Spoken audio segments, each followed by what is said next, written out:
Siraman Rohani. Siraman Rohani.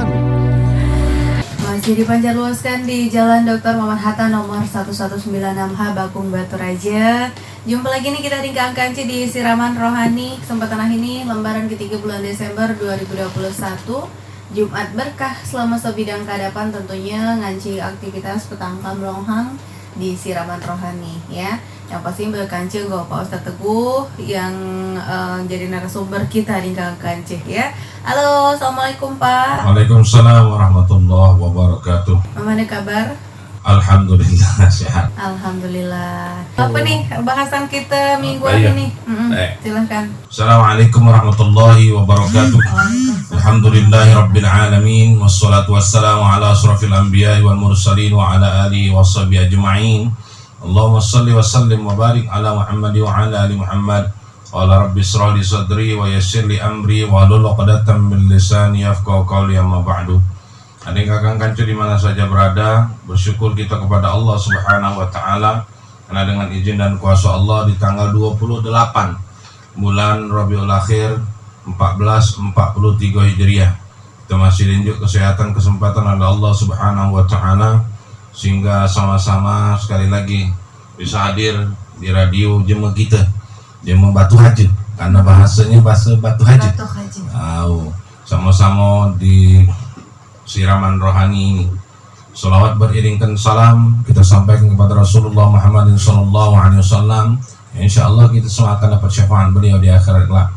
Ada yang kanci di mana saja berada, salah seorang ulama dari tabi'in, yaitu zaman setelah zaman sahabat dari Rasulullah SAW, yaitu seorang cendekiawan Muslim Hasan Al-Basri, memberikan ujangan kepada kita sekalian umat muslim, muslimat, mukminin dan mukminat. Ada beberapa hal kata beliau yang menyebabkan kerusakan hati ini. Yang pertama, beliau katakan adalah sengaja berbuat dosa, berharap akan bertobat kepada Allah Subhanahu wa taala, padahal dia tidak tahu kapan dia nak meninggal, dia tidak tahu di mana dia akan meninggal, dan dia tidak akan tahu sampai berapa tahun dia hidup di permukaan bumi Allah.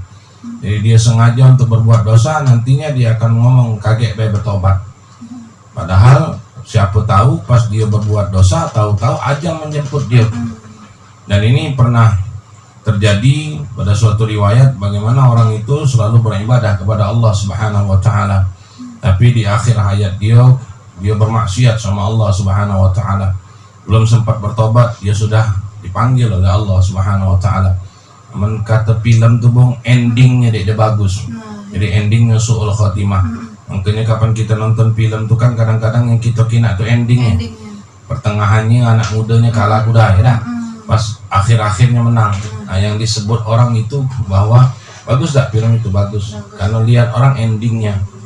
Oleh karena itu kita sengaja berdosa berharap akan bertobat kepada Allah seolah-olah kita tahu bahwa kita nanti bisa bertobat sebelum ajal kita. Padahal kita sama-sama sekali tidak tahu kapan kita dipanggil oleh Allah Subhanahu wa taala. Kalau hal ini terus-menerus kita lakukan berdosa dengan berharap nantinya bisa bertobat, akan membuat hati ini akan menjadi rusak.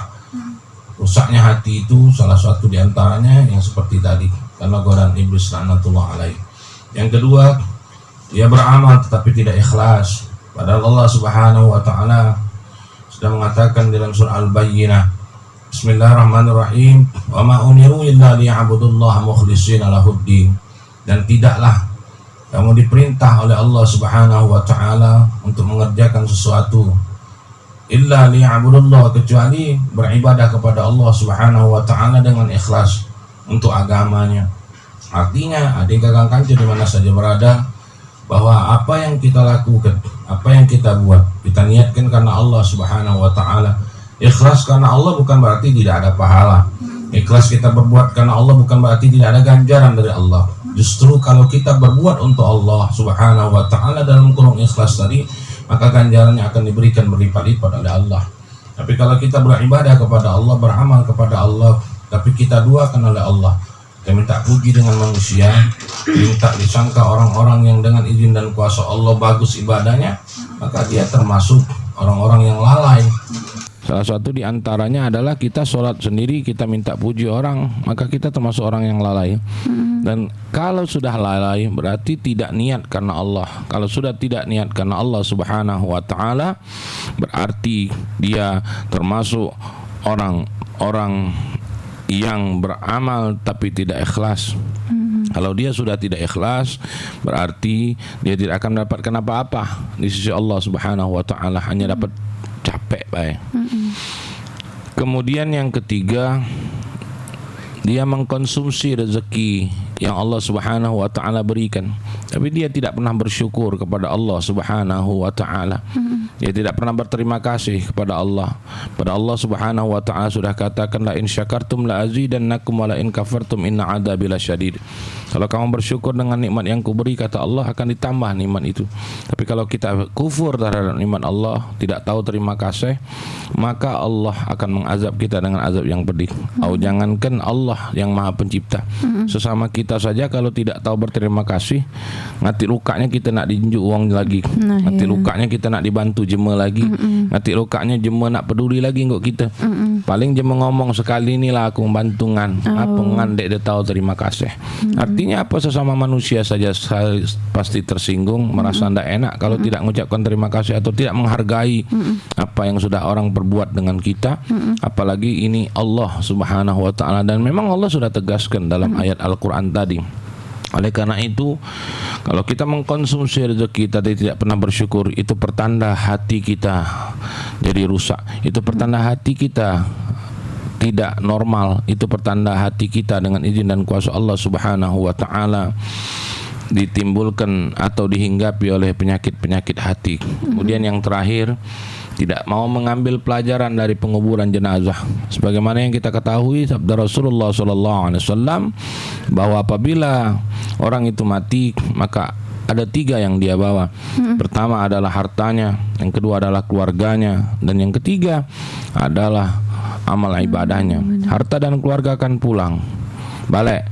Yang masuk sampai ke dalam kuburnya adalah amal ibadahnya, yang memang pada saat dia hidup di permukaan bumi Allah, tidak Allah tampakkan apa bentuk amal itu. Tapi sesungguhnya amal ibadah itu nyata adanya dan akan menemaninya sampai nanti menemui Allah Subhanahu wa taala.